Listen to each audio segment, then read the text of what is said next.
Pertanyaan selanjutnya ya.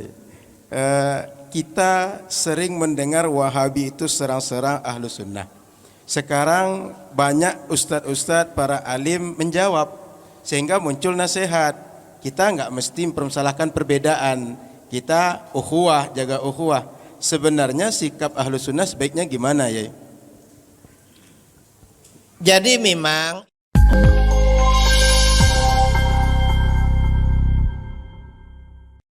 baik, kita masuk ke pertanyaan-pertanyaan yang datang ya.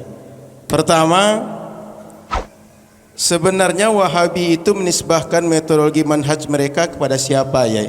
Betulkah mereka salaf dan siapa salaf yang dimaksud?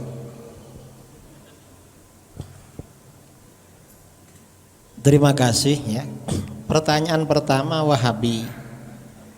Wahabi ini sudah tidak asing lagi dan sudah menjadi rahasia umum bahwa kelompok Wahabi ini nisbat kepada Syekh Muhammad bin Abdul Wahab An-Najdi. Jadi diambil dari nama ayah pendirinya, Syekh Muhammad bin Abdul Wahab An-Najdi. Dan ini bukan aliran salaf, karena Wahabi ini baru muncul ke sekarang kira-kira berusia 200 tahun. Hanya mereka ini memang senang ngaku-ngaku salaf. Yang ngaku aja mereka ini salaf, tapi ya ajaran-ajarannya bukan dari salaf. Pandangan-pandangan Wahabi yang berbeda dengan mayoritas umat Islam itu sebagian besar itu dari abad ke-8 Hijriah, yaitu Syekh Ahmad Ibnu Taimiyah, Syekh Ibnu Taimiyah yang hidup akhir abad ke-7 awal abad ke-8 Hijriah. Setelah Syekh Ibnu Taimiyah ini meninggal, kemudian ajarannya juga habis, kecuali hanya beberapa muridnya yang mengikuti. Setelah itu punah. Lalu kemudian diangkat kembali pada abad ke-12 oleh Syekh Muhammad bin Abdul Wahab An-Najdi. Walhasil Syekh Muhammad bin Abdul Wahab An-Najdi dalam ajaran-ajaran Wahabi ini sanadnya terputus kepada Syekh Ibnu Taimiyah. Terputus. Karena terputus selama 600 tahun. Dan ini hanya mentok dari Syekh Ibnu Taimiyah. Sebelum Ibnu Taimiyah ajaran itu tidak ada. Karenanya ya bukan ajaran salaf sebenarnya. Hanya mereka suka mengaku-ngaku salaf.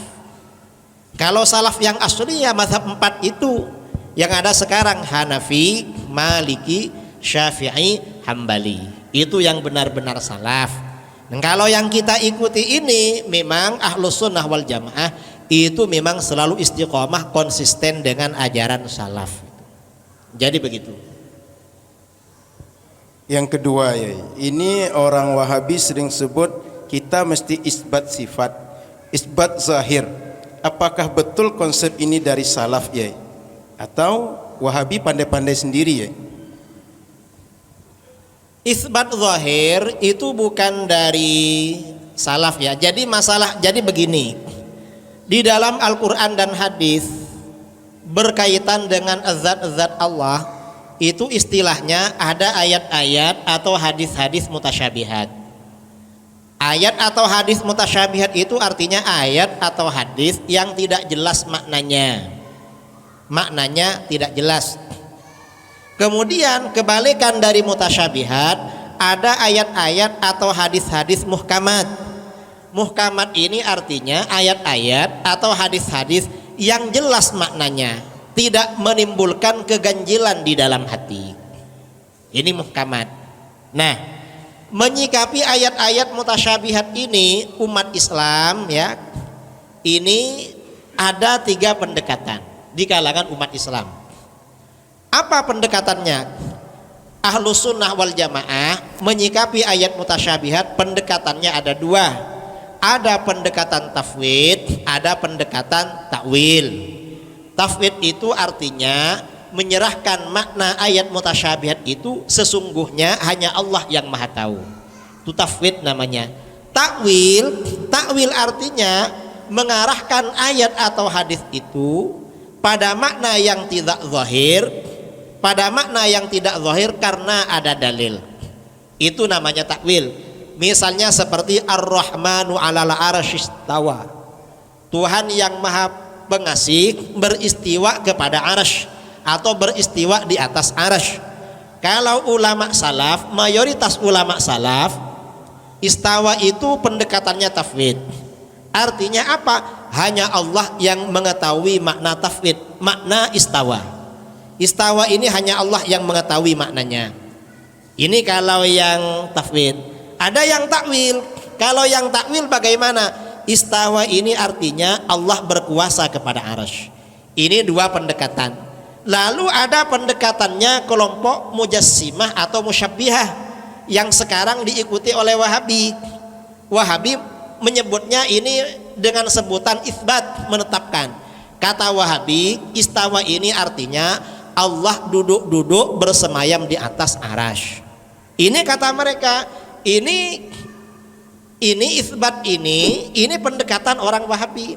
Mengapa mereka menyebut itsbat? Mereka untuk menyindir bahwa golongan yang melakukan tafwid atau takwil ini berarti taktil atau menafikan terhadap ayat mutasyabihat.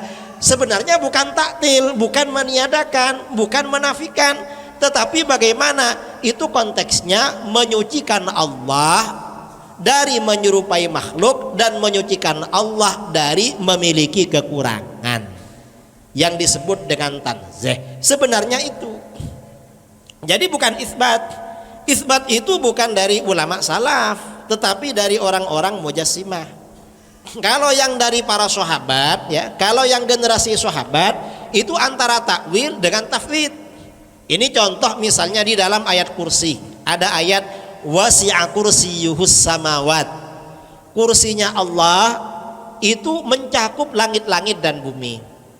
Kursi ini kalau diartikan secara zahir itu artinya ya mungkin kursi tempat duduk begini. Yang namanya kursi kan tempat duduk.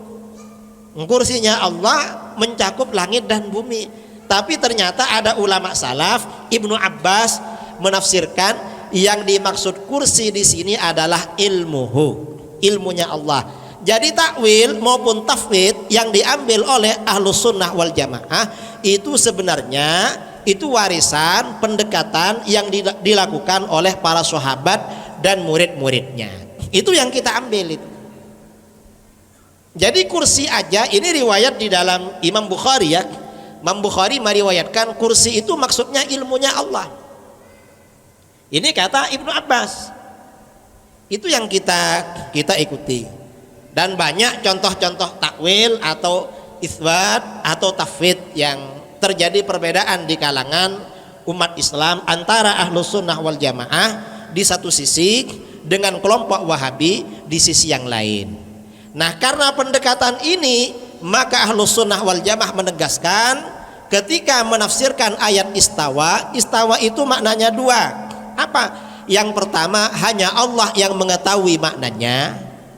Ini ulama salaf atau sebagian ulama salaf dan mayoritas ulama belakangan ulama khalaf, istawa itu artinya Allah menguasai arasy, Allah yang mengatur arasy. Kalau Wahabi mengartikan Allah bersemayam bertempat di arasy. Itu Wahabi. Kalau Ahlus Sunnah tidak mau pada itu. Mengapa? Karena Allah maha suci dari tempat dan Allah tidak butuh pada tempat. Itu namanya keyakinan Ahlus Sunnah wal Jamaah. Dan ini keyakinannya umat Islam yang selalu menebarkan kedamaian, menyebarkan Islam kemana-mana. Dan ini keyakinannya para pejuang Islam, termasuk Sultan Salahuddin Al-Ayyubi. Yang ketiga, ya, muncul di tengah masyarakat stigma bahwa kiblat ilmu itu ke Madinah dan Islam itu kembali ke Madinah. Bagaimana sebenarnya pemahaman hadis bahwa Islam itu kembali ke Madinah, ya? Yang dimaksud Islam ini kembali ke Madinah, ya. Kembali ke Madinah ini memang di akhir zaman umat Islam yang konsisten dengan ajaran Islam ini hanya Madinah dan Mekah. Karena orang masuk Mekah, masuk Madinah pakai jilbab, pakai niqab segala macam. Sedangkan yang ada di Riyadh, di Saudi Arabia, di Jeddah, di Riyadh Saudi Arabia ini kemarin memutuskan jamaah haji hanya 60.000 orang. Padahal konser musik di Riyadh, di Saudi Arabia, di Riyadh ibu kotanya Saudi, itu dihadiri 65.000 orang. Ini Wahabi. Nah, ya memang Madinah dan Mekah ini memang Ahlus Sunnah wal Jamaah. Dan dari dulu memang orang yang konsisten dengan ajaran Islam ya penduduk Mekah Madinah sampai sekarang. Itu bukan Wahabi dan bukan murni Wahabi. Bukan murni Wahabi. Jadi yang kedua juga perlu berkaitan dengan masalah ini. Orang-orang Wahabi sering menyebarkan isu-isu kalau memang Wahabi itu salah, mengapa Mekah dan Madinah dikuasai Wahabi? Ini persoalan politik. Berkuasa itu masalah politik, bukan masalah dalil. Justru di akhir zaman ya, hadis-hadis akhir zaman, umat Islam ini dianjurkan melakukan murabatah, menjaga pertahanan umat Islam di Syam. Syam itu mana? Syam itu Palestina, Syam itu Baitul Maqdis dan sekitarnya. Mengapa? Karena negeri ini yang memang berusaha direbut oleh orang-orang Yahudi, berusaha dihancurkan.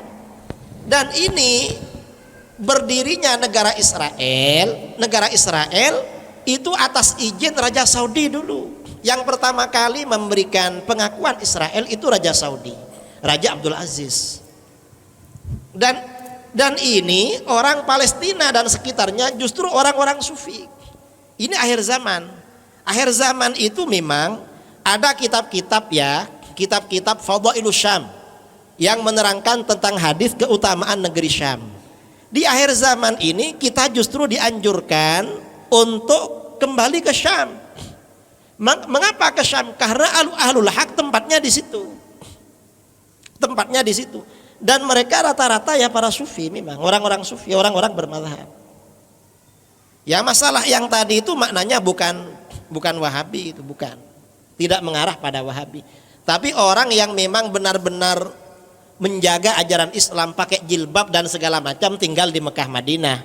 Di Saudi, di luar Mekah Madinah itu sudah gak pakai jilbab, sudah boleh, memang gak pakai niqab tuh sudah boleh.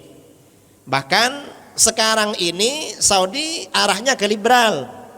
Dulu di Arab Saudi sebelum putra mahkota yang sekarang MBS itu ada Hayatul Amri bil Ma'ruf wan Nahyi 'anil Munkar, lembaga amar ma'ruf nahi mungkar. Sekarang ini diganti dengan Hayatut Tarfih, lembaga hiburan. Amar ma'ruf nahi mungkar dihapus, diganti dengan hiburan. Jadi seperti itu. Baik. Izin Kiai, Assalamualaikum. Assalamualaikum. Kelompok Salafi Wahabi sering mempermasalahkan bahawa Imam Abu Hasan Asy'ari ini seorang Mu'tazilah. Apa benar bahawa beliau seorang Mu'tazilah? Imam Al-Asy'ari ini asalnya memang Mu'tazilah. Karena setelah berusia 10 tahun ayahnya meninggal dunia, lalu ibunya dinikahi ulama Mu'tazilah. Tapi setelah berusia 40 tahun beliau keluar dari Mu'tazilah dan membela ajaran Ahlus Sunnah wal Jamaah. Dan ini gak masalah walaupun beliau asalnya Mu'tazilah lalu membela Ahlus Sunnah wal Jamaah. Mengapa? Karena di dalam hadis ya, baginda Rasulullah SAW bersabda, innallaha la yu'ayyidu hadzal din birrajulil fajir. Sesungguhnya Allah benar-benar akan menguatkan agama ini sebab laki-laki yang jahat. Siapa contohnya laki-laki jahat? Pada masa sahabat Sayyidina Umar bin Khattab, asalnya musuh Islam nomor 1. Begitu beliau masuk Islam, menguatkan agama Islam. Nah, Imam Al-Asy'ari asalnya Mu'tazilah. Begitu beliau keluar dari Mu'tazilah, membela ajaran Ahlus Sunnah wal Jamaah, akhirnya apa? Orang-orang Mu'tazilah ditumpas oleh murid-murid beliau. Dan yang mampu menghadapi Mu'tazilah ini hanya Asy'ariyah. Sekarang ini Mu'tazilah sudah tidak ada, tetapi yang membawa, yang mengadopsi metodologi pemikiran Mu'tazilah itu ada. Siapa? Syiah. Dan yang mampu melawan Syiah itu biasanya orang Asy'ariyah. Saya ini beberapa kali di Indonesia diundang debat melawan Syiah. Yang ngundang siapa? Panitianya orang Wahabi. Mengapa Wahabi? Wahabi gak berani melawan Syiah. Akhirnya kita orang Asy'ariyah diminta melawan diminta untuk melawan Syiah itu. Jadi begitu. Ya memang asalnya ya memang orang Mu'tazilah, tapi gak apa-apa kan. At-taibu minadz dzambi kaman la dzambalahu. Orang yang bertaubat dari dosa seperti orang yang tidak punya dosa, dihapus oleh Allah dosa-dosanya.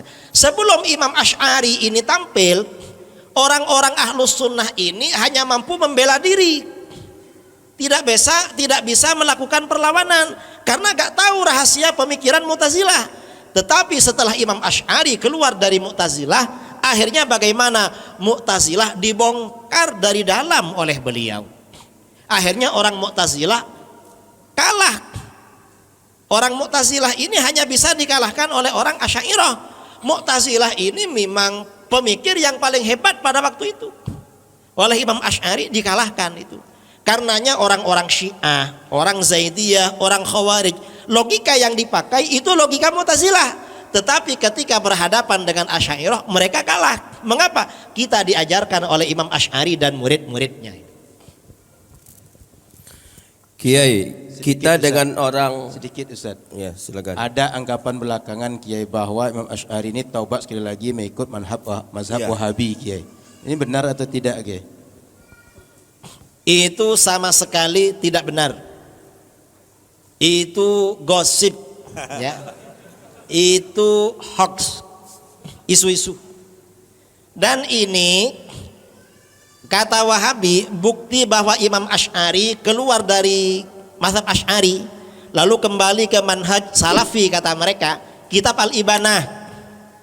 Kitab Al-Ibanah. Padahal kitab Al-Ibanah naskah yang asli tidak ada. Naskah yang ada tidak ada yang otentik. Dan naskah yang diterbitkan oleh Wahabi itu sudah ditahrif, cuma gak ditahrif semua. Ini payahnya Wahabi. Mengapa di dalam Al-Ibanah yang dijadikan dasar oleh Wahabi, Al-Ibanah terbitan Wahabi di Saudi ya, halaman 116. Ketika menafsirkan istawa, katanya Allah itu beristiwa di arasy tapi tidak berdiam lama. Tinggal tapi gak lama. Katanya, tinggal di arasy tapi gak lama.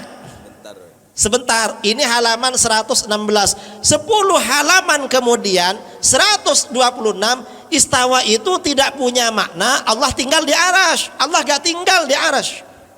Di depan 116 tinggal tapi sebentar, 126 tidak tinggal. Artinya apa? Wahabi ini hanya sempat melakukan distorsi, merubah, mentahrif di depan aja, di belakang lupa gak ditahrif sama mereka. Ini bodohnya mereka. Curang tapi tidak sempurna curangnya, akhirnya ketahuan itu. Ini mereka. Jadi gak betul itu kalau Imam Asy'ari ini keluar dari Mu'tazilah, keluar dari Asy'ariyah lalu ikut Wahabi, sama sekali tidak betul itu. Tidak betul. Karena riwayatnya tidak ada. Riwayat dari murid-muridnya, dari ulama Ahlus Sunnah tidak ada. Itu isu-isu orang Wahabi sekarang gitu. Isu-isu modern itu. Isu-isu dulu tidak ada itu. Baik. Kiai, perbedaan antara kita dengan orang-orang Salafi Wahabi ini perbedaan furu' atau perbedaan akidah. Kalau ke akidah, apakah boleh ditoleransi atau bagaimana? Mohon kejelasan. Perbedaan kita dengan Wahabi yang masalah furu' ada. Contoh seperti kita kunut, mereka gak pakai kunut. Itu masalah furu'. Atau contoh kita setelah sholat zikir jahar, mereka gak pakai zikir jahar. Itu masalah furu'. Kemudian ada yang masalah akidah. Apa contohnya? Kita ini sifat 20, mereka tauhid rububiyah uluhiyah. Ini masalah akidah. Kemudian kita ini berwasilah melakukan tawasul, tabaruk, istighatsah, mereka pakai konsep tauhid uluhiyah. Gak ada tawasul, gak ada tabaruk, gak ada istighatsah. Ini perbedaan masalah usul, masalah akidah, dan di dalam masalah ini tidak ada toleransi. Gak ada toleransi kalau masalah akidah. Mengapa? Di dalam akidah dalil itu yang digunakan harus dalil qat'i. Dalil yang dipastikan benar, bukan hanya sangkaan kuat benar. Nah, ketika suatu golongan atau orang keluar dari dalil qat'i, maka otomatis mereka menjadi aliran sesat. Karenanya kita Ahlus Sunnah wal Jamaah meyakini Wahabi ini termasuk kelompok yang sesat dan menyesatkan. Itu akidah sebenarnya. Jadi bukan masalah furu'iyah, bukan. Karena kita ini konsepnya sifat 20, mereka rububiyah, mereka tauhid asma wa sifat. Lalu kita ini bertawassul, bertabaruk, istighatsah, mereka konsepnya tauhid rububiyah uluhiyah. Ini perbedaan masalah usul sebenarnya, masalah akidah, bukan masalah furu'. Dan tidak ada toleran di dalam masalah ini. Wallahu a'lam. Kiai, kenapa orang-orang Wahabi benci sekali dengan para habaib? Kenapa mereka tak suka dengan keturunan Rasulullah? Katanya Ahlus Sunnah ya. Orang Wahabi ini tidak suka dengan para habaib karena Wahabi ini memang menghimpun kejelekan berbagai aliran di luar Ahlus Sunnah. Misalnya aliran Khawarij ya. Wahabi ini kan oleh para ulama ditetapkan sebagai golongan Khawarij. Khawarij ini akidahnya yang paling jelek, mengkafirkan dan menghalalkan darah umat Islam di luar golongannya. Wahabi ambil ini. Wahabi ambil. Mengapa? Karena ini paling jelek di Khawarij. Cuma Wahabi lebih jelek dari Khawarij dulu. Mengapa? Kalau Khawarij dulu yang dikafirkan itu pelaku dosa besar. Orang berzina, orang berbohong, orang membunuh orang, ini kafir kata Khawarij.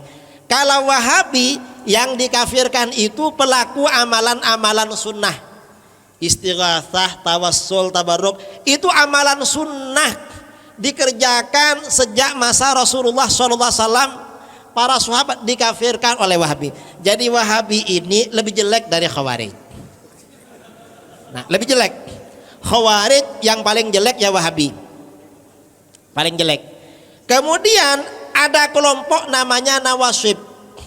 Nawasib ini artinya apa?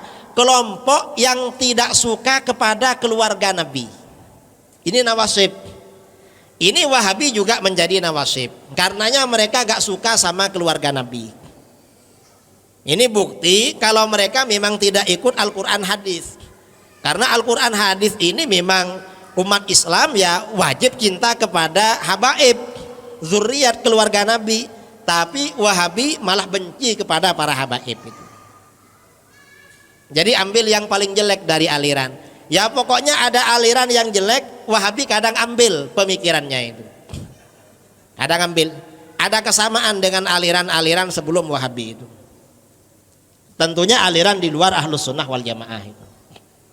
Selanjutnya ya, apa betul Ahlus Sunnah wal Jamaah mendahulukan akal daripada dalil Al-Quran dan Sunnah?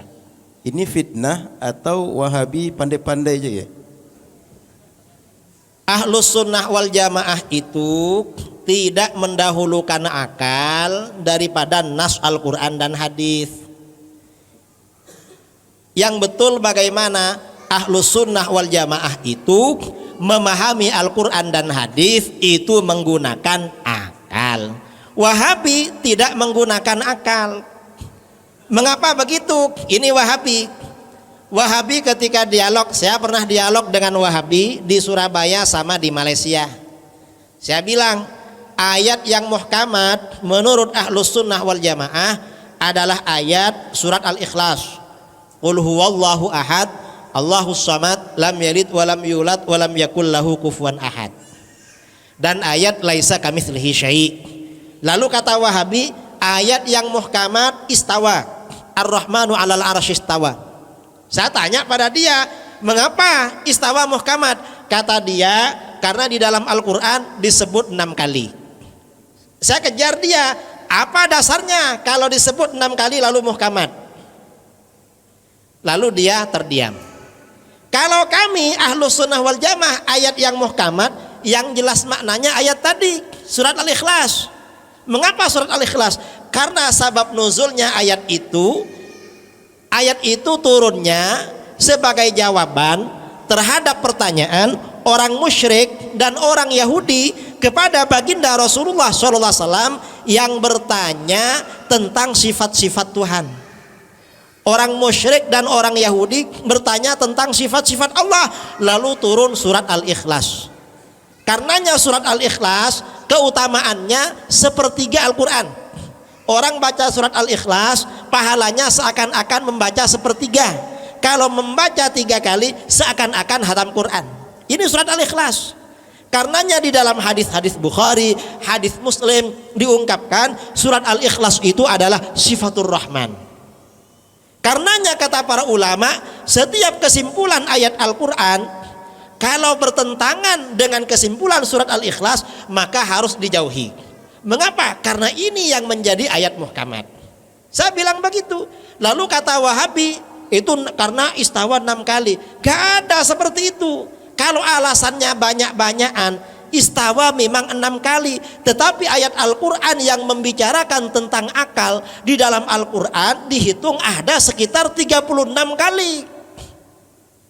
Perintah Al-Quran agar kita pakai akal justru 36 kali. Nah, kalau kita gak pakai akal berarti kita meninggalkan perintah 36 ayat Al-Quran. Jadi begitu. Wahabi itu ya gak ngerti itu. Gak ngerti. Coba kalau ada Wahabi tanyakan, akidah mana Ahlus Sunnah gak punya dalil ayat Al-Quran hadis? Mana? Tanyakan. Pasti mereka gak mau. Sifat 20 atau sifat 20, sifat jaiz, itu Al-Quran hadis dalilnya. Cuma Wahabi gak tahu. Mengapa? Ya karena mereka gak pakai akal. Kalau Ahlus Sunnah ini pakai akal, karenanya tahu itu. Jadi begitu. Wallahu a'lam. Berarti tak berakal ya. Jadi begini, kata Imam Al-Ghazali ya. Kata Imam Al-Ghazali dalam memadukan antara akal, antara dalil syar'i Al-Quran dan hadis dengan akal, itu ada 3 kelompok. Siapa? Yang pertama Mu'tazilah. Mu'tazilah ini hanya pakai akal, tetapi Al-Quran hadis itu ditaruh di belakang. Ini Mu'tazilah. Kemudian ada kelompok Mujassimah macam Wahabi, pakai Al-Quran hadis tetapi tidak menggunakan akal. Nah, kedua-duanya sama-sama tersesat. Maka bagaimana? Ahlus Sunnah wal Jamaah pakai Al-Quran hadis juga menggunakan akal. Karenanya, maka bagaimana? Karenanya ya, karena orang Wahabi ini tidak menggunakan akal, hanya pakai Al-Quran hadis. Orang Wahabi ini bagaikan orang yang mencari kayu di malam hari, gelap gulita. Mereka bisa melihat orang Wahabi ini bagaikan orang yang berjalan di siang hari, tetapi mereka gak bisa melihat, buta. Akhirnya bagaimana? Gak bisa membedakan mana siang, mana malam, mana kayu, mana ular, gak bisa. Sedangkan orang Mu'tazilah itu bagaikan orang yang bisa melihat, tetapi dia mencari kayu di malam hari yang gelap gulita. Gak bisa menggunakan mana kayu, mana ular. Ahlus Sunnah wal Jamaah bagaikan orang, karena Al-Quran dipakai, hadis dipakai, akal dipakai, bagaikan orang yang berjalan di siang hari, pandangannya terang. Takbir. Ini Ahlus Sunnah wal Jamaah. Jadi ada perumpamaannya memang. Mereka ini ya ibaratnya berjalan di siang hari tapi buta. Jadi kalau akalnya Mu'tazilah ini terlalu dipakai, jadi rusak. Kalau Ahlus Sunnah wal Jamaah bagus. karena dipakai tapi diukur dengan standar Al-Quran hadis. Kalau Wahabi masih orisinil, gak pernah dipakai sama sekali. Pertanyaan selanjutnya ya. Kita sering mendengar Wahabi itu serang-serang ahlu sunnah. Sekarang banyak ustadz-ustadz para alim menjawab sehingga muncul nasihat. Kita nggak mesti mempermasalahkan perbedaan. Kita ukhuwah, jaga ukhuwah. Sebenarnya sikap ahlu sunnah sebaiknya gimana ya? Jadi memang itu termasuk strategi Wahabi. Wahabi ini ketika jamaahnya ini orang-orang awam ahlu sunnah, maka akan disampaikan masalah khilafiyah. Kamu ziarah kubur tak betul, itu bid'ah. Kamu maulid Nabi tak betul, bid'ah. Semuanya dibid'ah-bid'ahkan. Kamu sampai kunut gak betul, bid'ah. Kamu baca tahlil tak betul, bid'ah. Begitu ada ustadz-ustadz menyampaikan ini dalilnya ziarah kubur, ayat Al-Qur'annya ini, hadisnya ini. Ini dalilnya tahlil, Al-Qur'annya ini, hadisnya ini. Apa kata mereka? Kita ukhuwah lah, jangan bicara perbedaan. Padahal mereka yang memulai. Mereka ini sebenarnya orang yang zalim, tapi ketika dilawan mereka menampakkan seakan-akan mereka dizalimi. Mereka ini sebenarnya pelaku, tetapi menampakkan seakan-akan mereka ini korban. Mirip orang Yahudi di Israel. Mereka ini teroris, tapi seakan-akan membela diri melawan teroris. Mirip mereka. Cara logikanya itu. Cara logikanya. Sikap ahlus sunnah wal jamaah bagaimana? Para asatid, para ulama ahlus sunnah wal jamaah, seperti disampaikan oleh Imam Abu Amr Ad-Dani dalam kitabnya Ar-Risalah Al-Wafiyah. Imam Abu Amr Ad-Dani ini ulama ahlus sunnah wal jamaah abad keempat dan kelima. Beliau muridnya Imam Abu Bakar Al-Baqillani.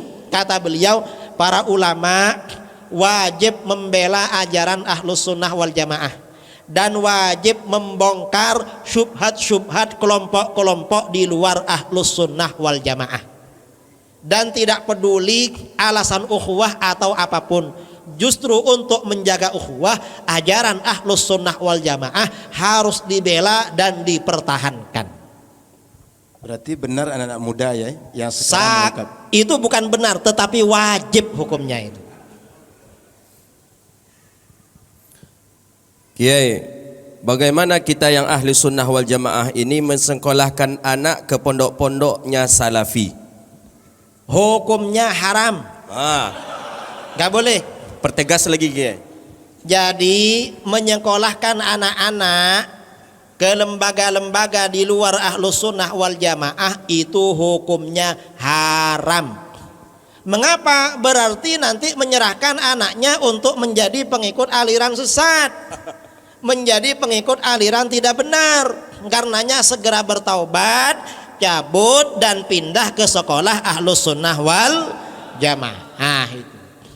Kita ini ya, selain wajib menjaga kesehatan anak, orang tua itu wajib menjaga kesehatannya, wajib menjaga baik kesehatan fisik ya maupun kesehatan rohani, wajib ngasih makanan yang halal pada anaknya, juga wajib memberikan ajaran yang halal, yaitu ajaran ahlus sunnah wal jamaah. Gak boleh memasukkan ke otaknya ajaran yang tidak halal, yaitu ajaran di luar ahlus sunnah wal jamaah, termasuk ajaran Wahabi. Ini kebetulan ya, guru kita semua Ustadz Abdul Somad juga Ustadz Al-Nuf mendirikan pondok di Palas ya, Pondok Nurul Azhar, dan kami dengan orang-orang Riau juga mendirikan pondok Al-Hujjah di Karya Bakti, di Cipta Karya ini pondok ahlus sunnah wal jamaah. Jadi gak perlu bingung-bingung, lulus sekolah dasar masukkan sana. Kemudian tadi Ustadz siapa bikin pondok juga, Ustadz Hasbullah bikin pondok juga As-Sakinah di Kampar, di mana-mana ada. Insya Allah sebentar lagi Ustadz Dr. Zulhendri juga bikin lagi. Gak perlu bingung-bingung. Dan saudara-saudara perlu tahu, muridnya ahlus sunnah wal jamaah dijamin lebih cerdas daripada muridnya Wahabi. Mengapa? Ustadz Wahabi biasanya tidak cerdas, Tak ada akal ya. tak ada akal. Tapi kalau ingin menjadi orang bodoh, masukkan ke sekolah Wahabi. Ya, kenapa ahlu sunnah di Libanon sering mereka sebut ahbash? Apa tujuan Wahabi menyebut istilah itu ya? Ya, ada satu kelompok ahlu sunnah di Lebanon, murid-muridnya Syekh Abdullah Al-Habashi Al-Harari. Beliau sudah wafat kira-kira 11 tahun yang lalu. Karena mereka ini sangat keras pada Wahabi, akhirnya oleh Wahabi dibilang ahbash. Dan difitnah punya ajaran macam-macam. Orang Wahabi di Saudi Arabia punya buku berjudul Al-Mawsu'atul Muyassarah fil Adyan wal Afkar wal Madzahib al Mu'asyirah, yang dibagi-bagikan gratis. Semua kelompok di luar Wahabi dijelek-jelekan, difitnah, termasuk ahbash. Ya, Wahabi memang tukang fitnah memang, karenanya hati-hati. Ya, pertanyaan selanjutnya, Nabi istri lebih dari satu. Lalu kata Wahabi, nikah poligami itu hukumnya sunnah ya? Apa betul ya? Kalau poligami itu bukan apa? Bukan sunnah tetapi jawaz, ya, jawaz. Cuma bagi orang yang tidak cukup dengan satu, kalau cuma satu dia masih maksiat, ya, dia sulit menghindari maksiat dan bisa adil, dianjurkan poligami nambah satu lagi. Kalau masih kuat lagi tambah satu lagi sampai 4. Dan itu bukan ajaran Wahabi, itu ajaran Ahlus Sunnah wal Jamaah itu. Jadi poligami ini termasuk Ahlus Sunnah. Ini masalah furu' sebenarnya. Masalah furu' bukan masalah usul, dan ini bukan di sini bahasannya ini. Kalau ingin konsultasi poligami sama beliau Ustadz Al-Nof, insyaallah dikasih jalan itu. Kiai, Wahabi Salafi meyakini Allah bertempat di atas langit dengan dalil yang sangat-sangat mereka pakai adalah dalil Isra Mi'raj. Bagaimana menanggapi ini, Kiai? Orang Wahabi ini tidak pernah merayakan Isra Mi'raj, tapi dijadikan dalil. Ini bukan dalil. Ketika Isra Mi'raj, lalu Rasulullah SAW sampai di Mustawa, di Sidratul Muntaha, berjumpa, berbicara langsung dan melihat Allah. Itu Sidratul Mustawa, Sidratul Muntaha dan Mustawa itu tempatnya Rasulullah ketika melihat Allah, bukan tempatnya Allah. Jadi begitu. Itu yang pertama. Yang kedua, mengapa Rasulullah dipanggil ke Sidratul Muntaha? Itu untuk memuliakan Rasulullah, untuk memuliakan. Mengapa begitu? Nabi Musa berbicara langsung dengan Allah, tetapi bukan di langit. Di mana? Di bukit Tursina. Loh, apa Allah ada di Tursina? Kan enggak kan? Lah mestinya kalau begitu, ini masalah Tursina justru di dalam Al-Quran. Berarti kalau begitu ini menentang Wahabi. Allah ada di Tursina. Buktinya Nabi Musa berdialog ketika di Tursina, di bukit Tursina. Mestinya kan begitu. Jadi itu gak bisa dijadikan dalil. Kalau hadis yang mengatakan ada tempatnya Allah ketika Isra Mi'raj, itu tidak sahih kata para ulama, itu ma'lul. Tidak sahih, itu ada ilatnya, gak dipakai oleh para ulama ahli hadis itu. Coba buka di dalam kitab Fathul Bari, ada keterangannya masalah ini. Keterangan masalah hadis yang dipakai oleh sebagian Wahabi itu. Ini Wahabi sering memakai tameng bahwa kalau disebut Wahabi, mereka sebut bukan Muhammad bin Abdul Wahab ya, tapi Muhammad bin Abdul Wahab bin Rustum yang ada di abad kedua. Ini sebenarnya akal-akalan atau gimana ya? Itu hanya akal-akalan. Wahabi ini, kita ini repot sama mereka. Saya ini pernah kumpul dengan ustadz-ustadz Wahabi. Mereka bilang, Kiai kami ini Salafi. Ya dah, saya bicara Wahabi. Mereka tersinggung. Ya jangan sebut Wahabi lah. Kenapa? Kami tersinggung, nggak enak. Lah katanya bukan Wahabi, kok tersinggung? Kan repot mereka ini. Padahal nama Wahabi ini nama kebanggaan. Wahabi ini nama kebanggaan. Mengapa nama kebanggaan? Memang pada awal berdirinya mereka ngakunya nama Wahabi. Ada muftiya pada masa Raja Wahabi pertama. Ayahnya raja yang sekarang, Al-Malik Abdul Aziz. Raja Abdul Aziz ini punya mufti namanya Syekh Sulaiman bin Sahman An-Najdi. Syekh Sulaiman bin Sahman ini menulis kitab berjudul At-Tuhfatus Saniyah wal Hadiyatul Wahabiyah An-Najdiyah. Coba cari di Google. At-Tuhfatus Saniyah, anugerah yang luhur, wal Hadiyatul Wahabiyah, dan hadiah golongan Wahabi dari Najd. Nah, artinya apa? Kata Wahabi dulu, Wahabi ini anugerah dan hadiah yang luhur. Tapi yang sekarang mengingkari guru-gurunya yang dulu, gak mau sama Wahabi sekarang. Ini anehnya.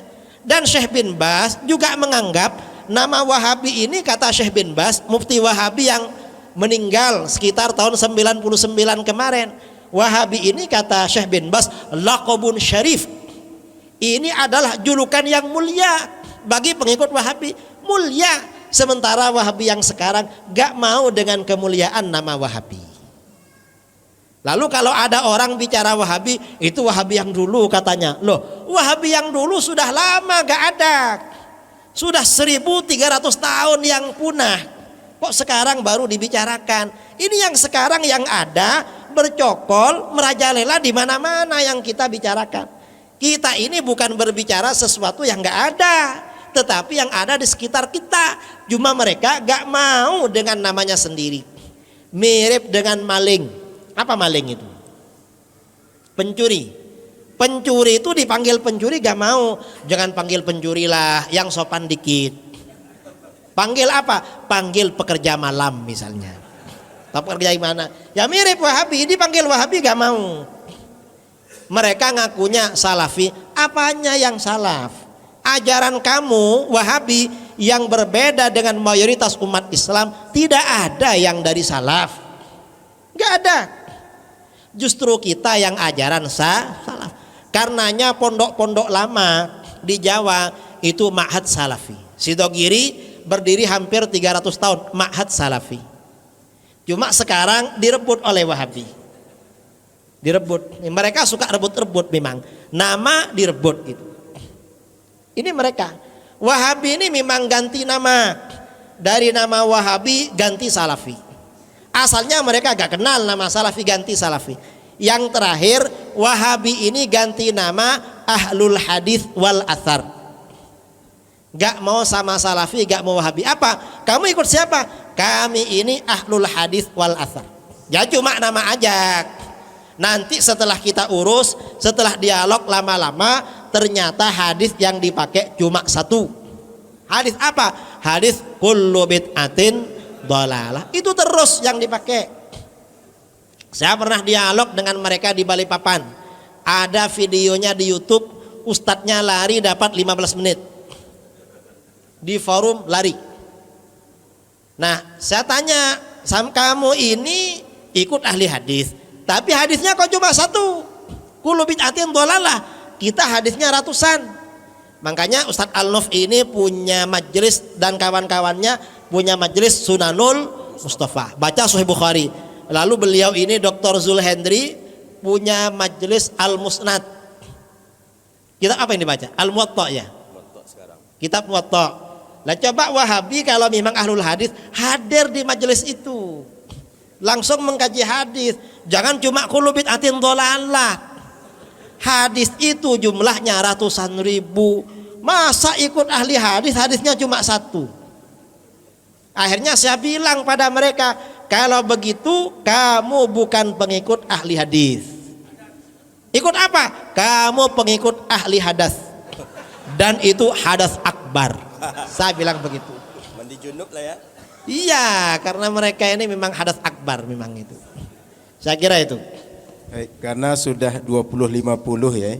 kita mesti tutup majelis ini. Kesimpulannya, Wahabi hanya pandai klaim, tak berakal, bukan ahlu sunnah ya. Sahih itu, betul. Jadi kita tutup tanya jawab ini, sisakan untuk pertanyaan besok, tulis di kertas atau kirim di WA untuk kita bacakan di Masjid Babus Salam besok insyaallah, dan masih ada di Masjid Islamic Center Bangkinang Sabtu malam dan Ahad malam di Masjid Al-Ikhlas Belilas. Jadi silakan ditulis, nanti kirim di WA boleh atau catat, kita bacakan. Supaya pertanyaannya itu tak sama dengan sekarang, ikuti di live Facebook Masjid Raya An-Nur. Jadi diikuti kajian ini, lihat pertanyaan yang sudah, yang belum yang ditanyakan. Masih banyak borok-borok yang masih bisa diungkap, agar kita tahu ternyata banyak kudis yang bisa kita obati dengan kajian-kajian mengokohkan akidah Ahlus Sunnah wal Jamaah insyaallah. Terakhir sekali, wajib para pemuda Ahlus Sunnah untuk mengungkapkan kesesatan, kesalahan yang dilakukan oleh para Wahabi, dan haram hukumnya memasukkan anak kita sekolah di tempat tahfiz di madrasah Wahabi supaya makan halal, akidahnya halal. Betul ya? Betul, Jadi betul. penutup silakan ditutup ya. Saya cuma meringkaskan sedikit yang saya sampaikan. Saya kira begitu dari tadi, baik ceramah maupun tanya jawab. Atas kurang lebihnya mohon maaf yang sebesar-besarnya. Mudah-mudahan Allah selalu bersama kita, Allah melindungi kita, menguatkan kita, dan menjaga kita dan keluarga kita, memberikan hidayah kepada kita dan orang-orang sekitar kita. Dari saya kurang lebihnya mohon maaf. Baca tasbih majelis, subhanakallahumma bihamdika asyhadu an la ilaha illa anta astaghfiruka wa atubu ilaik.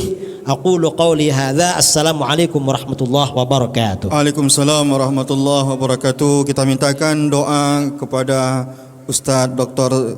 Zulkarnain Umar.